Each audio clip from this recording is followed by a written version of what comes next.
Fellow cardboarders, welcome back. Today we have a very special video. It's about the DanDan format, and in this video I want to share how you can play the DanDan deck in the color white. For this I ordered a whole bunch of letters and cards, which we are gonna open on the channel. These should contain the whole deck, as well as some vintage and signed cards, and one very special reserved list card. This means it's time for another installment of Cardboard Haul.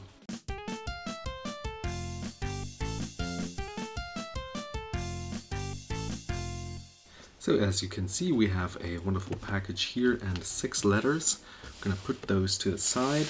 These are not in a special order. I think the only one I know what is in here is the first one, where I think are the main cards of the White Dandân deck. But obviously there are more essential cards to have this deck work in. So just sit back, relax, and enjoy some mail time together with me. The first letter already contains a whole bunch of cards. So let's just see what we got here. I tried to order them all in English and see what is in here.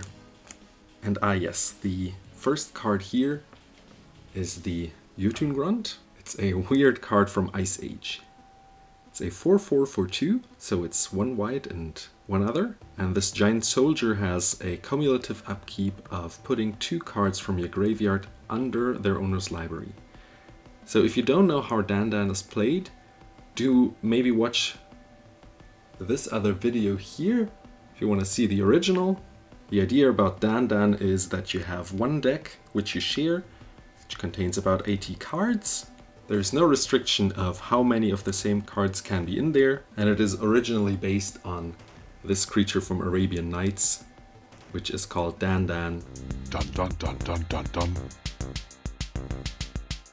A 2 blue 4/1, which has the effect of Island Home, which means it dies when you do not own an island, and it can't attack when your opponent doesn't have an island. And you try to beat each other up with the fish. There are normally 10 fish in the deck, which is why I put 10 of the grunts in here. The power and the mana costs are also the same. The fact that you can trade by attacking and blocking is another thing that was important to me, why I chose this one. And the fact that this is just such a weird creature with such a weird effect. So the fact that this one will probably die at some point, since there will be no cards in the graveyard, maybe. And the grunt just getting too many counters on it is just a fun and interesting premise to go into this DanDan deck. So let's see what cards are behind this one. So we have 4, 8, there are 9 here. I think in total I ordered 12, just to be sure that I have enough if I want to tweak this deck. And here are the rest of the 3. So we got the 12 here, and my idea was to put 10 in here to be always able to draw another one throughout the game, but also that everyone will have maybe around 1 in their starting hand. What else did we order? This one we didn't.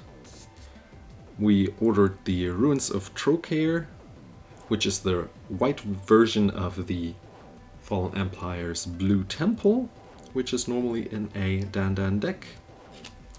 I ordered also 4, but I will probably only put in 2 of these. This one is also extra. We have a new Benalia. I do not play a second colorist in this deck, but I did like the idea of being able to scry one, so the top deck shenanigans will continue in this deck.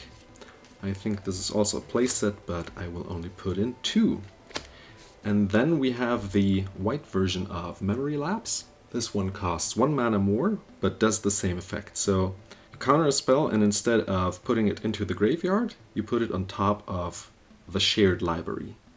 And the idea here as well was to use 8 of these, so these are 4.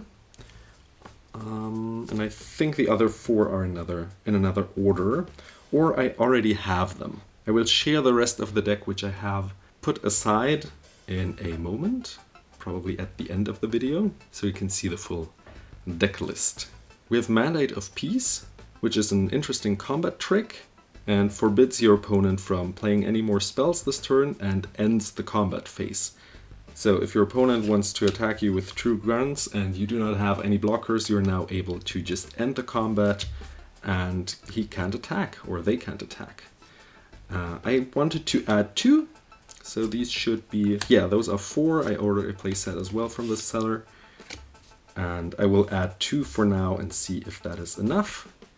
And then we have the Codex Shredder, which is a way to fill up the graveyard for your grunts to be able to put them back under the library. So the idea is that maybe you scry something, you want to keep it up there, but your opponent plays this and then they mill the card. But you're also able to sacrifice it for 5 mana and put any card from the graveyard into your hand. And I wanted to add 6 of these, and I think I already owned 2. Now let's hit into the second letter here and see what we got in this order. By the way, in another video on this channel we also completed a German DanDan deck. If you're into seeing some German cards, you can check that video out in the corner as well. You do see that this channel has found quite some love in this format, and in the future I will share even more of my deck ideas. I'm already planning on building a black deck, so do stick around, and if you enjoy DanDan, join the club, join the channel, and let's see what we got here. Got a Shining Shoal, and I think, yeah, a second copy of this. This card is from Betrayers of Kamigawa, and I think it's also played in Modern, which is why it's not that cheap, but I found it very interesting to put into the Jötun Grunt deck, because your opponent attacks, and you're able to either play a whole bunch of mana to redirect damage onto any creature or player. So the idea is that you're either attacked by maybe one creature from one source and redirect it to the actual controller of the creature, or even be able to remove a creature if you want to do that.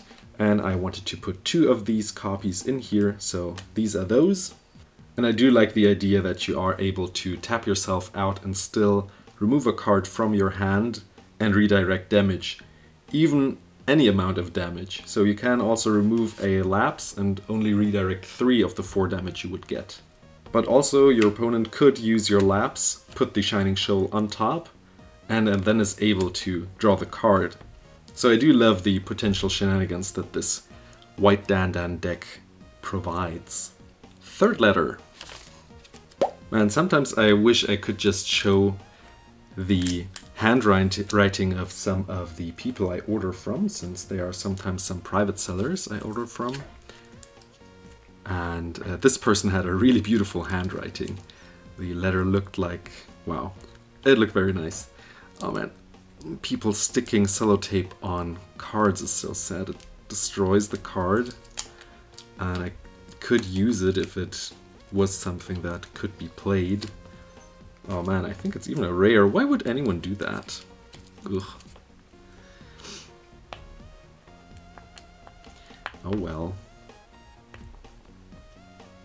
Now I do want to hear from you guys in the comments below what you think about my deck idea. I did combine 2 of the White Dandân decks I found online. And the other idea was to put in the Infect Cat into the deck. Yeah, look at this. Ah, so sad.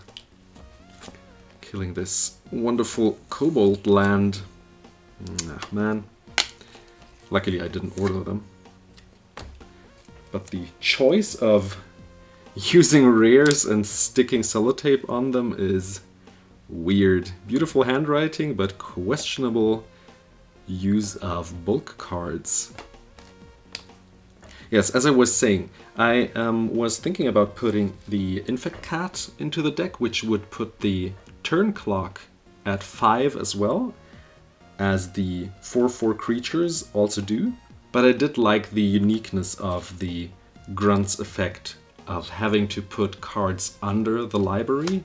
There's also a deck list which plays with the Lantern of Undersight, which is not a card yet that you can officially play. But if it comes out at some point, I would love to put it in there. And I do want to play with official cards, not the playtest cards that were put into the Mystery Edition. So what do we have here? Oh yeah, just some random 2 rares, okay. And, oh yes. The removal, the balance. So I enjoy this beautiful artwork here by Kev. And for 2 mana, it's a board wipe for lands, which causes everyone to sacrifice lands so that everyone has the same amount of lands again, and then does the same for creatures and cards in their hand. And I just found this so unique as a white board wipe, and the idea that not everyone should just put out like 3 or so grunts onto the battlefield and just dominate the field, though the grunt also has the downside of having to always put cards from your graveyard under your library. So we'll try this one out. I found this more interesting than just a simple board wipe, and being able to hit multiple grunts if they are on the battlefield is just a very nice idea. This should be letter number 4. And this does contain, oh, this contains some signed cards I ordered. Don't put sellotape over the top of sleeves, because cards could slip up and then stick to the sellotape, probably damaging the card, so don't do that. Let's hope they are fine. So I ordered some signed cards, which were relatively cheap, and I do enjoy signed cards if they're cheap and don't go over the text of the cards, so you can still read them without any problem. And I still needed some reconstruction for my Antiquities set cube. Remember that the reconstruction does not have the set symbol. This is not a rare misprint in any way, but all the reconstructions look like that, so it is a misprint, but it's no premium since they all look like that. We have another Anson Maddox card here, an Italian Ashnod's Altar, which is not from Antiquities, but rather an Italian version of Black Border Chronicles. Another Anson signed card, which is the elf here, which I'm probably putting into my premodern Kamal elves deck. And lastly, a Legends card from Randy here signed, which will go into my Legends set cube, since the text is still readable and the card was relatively cheap. But now let's continue with the White Dandân deck. These should contain cards for the deck again. And let's see what is in here.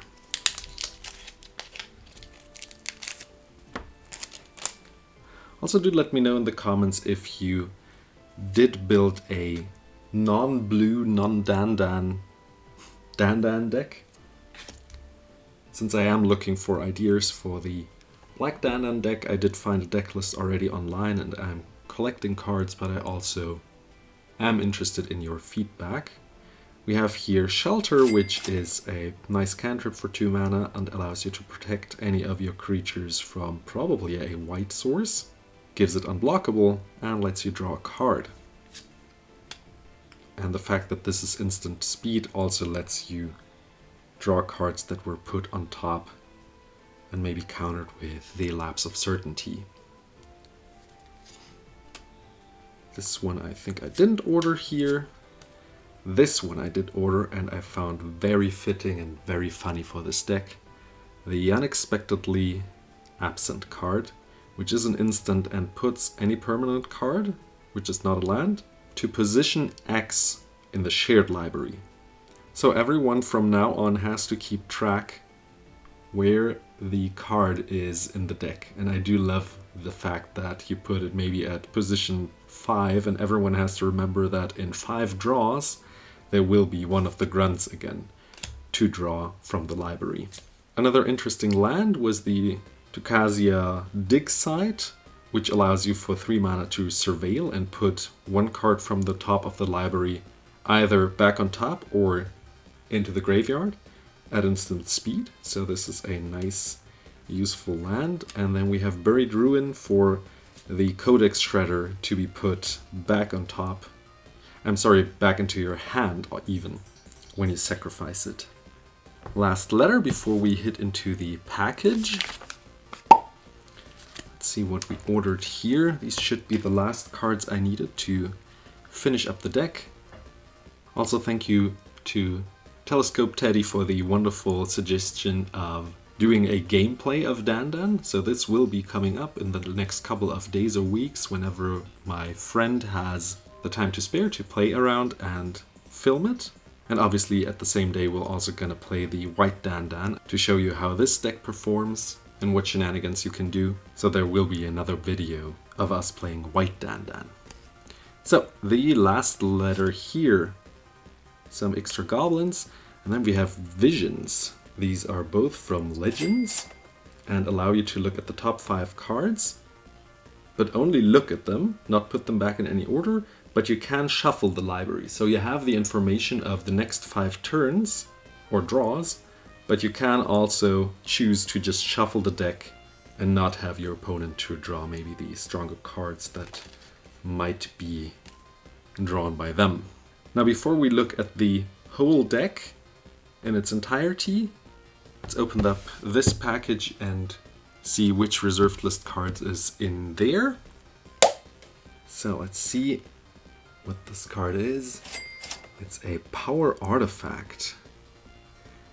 I waited quite a while to get this card for myself, and the pictures looked nice.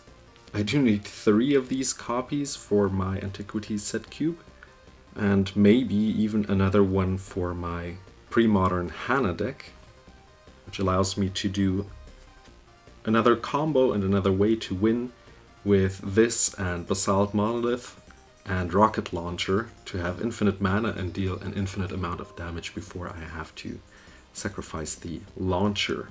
Very happy and satisfied with the condition. I'm glad to have this. And the other copies will probably still have to wait a while before I get them, since they are quite expensive.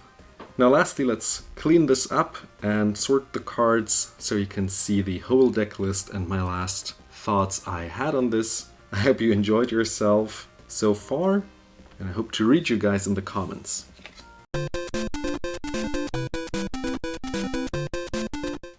So welcome back to the last part of the video.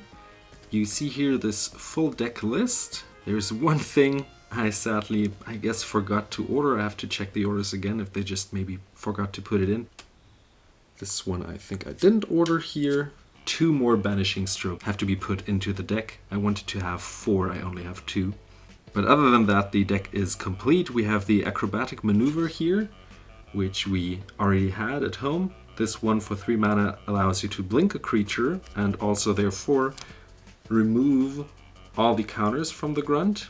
So either to protect your creature or maybe to save it. And it also lets you draw a card at instant speed. Then we have those 3 cards, the Banishing Stroke, which has Miracle, which I also like. So you can play it for 1 white if it is the first card you draw, by just playing it while you draw it. And you put target artifact, creature, or enchantment on the bottom of its owner's library. Reinforcements. I love this artwork, it's so silly. For 1 mana, you may put up to 3 creatures from the shared graveyard on top of the library. So you can take 1 or even 3 of the, or up to 3 of the grunts and put them onto the library. And then we have the Judge Unworthy, where you target an attacking or blocking creature. Then you scry 3 and reveal the top card of the library. And then you deal damage equal to the mana cost of the revealed card to the creature. And lastly, for the non-basics, we have here the classic cycling land. For 1 white, you can cycle it and just instantly draw a card. It comes into play tapped. And we have Cryptic Caves, which you can later in the game sacrifice when you have 5 or more lands to just draw a card. The rest of the deck contains exactly 20 different artworks of planes, since I just like having different artworks. And this should be the whole deck, besides the missing banishing stroke, of course. But now I want to hear from you guys. Did you make any experiments with the DanDan format outside of blue? Any suggestions, other cards I might want to put in here? Also share deck lists of White Dandân or other cards, other colors of DanDan in the comments below. Hope to read you all soon, and I'll see you guys in the next one. Bye bye.